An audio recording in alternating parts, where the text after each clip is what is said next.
અરવલ્લીના શામળાજી પોલીસને મોટી સફળતા હાથ લાગી છે।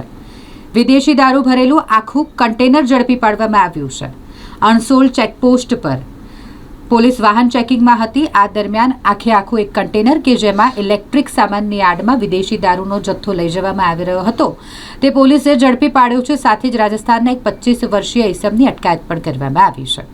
રાજસ્થાનમાંથી ગુજરાતમાં વિદેશી દારૂ ઘુસાડવા માટે અવનવા કિમિયાઓ બુટલેગરો અપનાવતા હોય છે।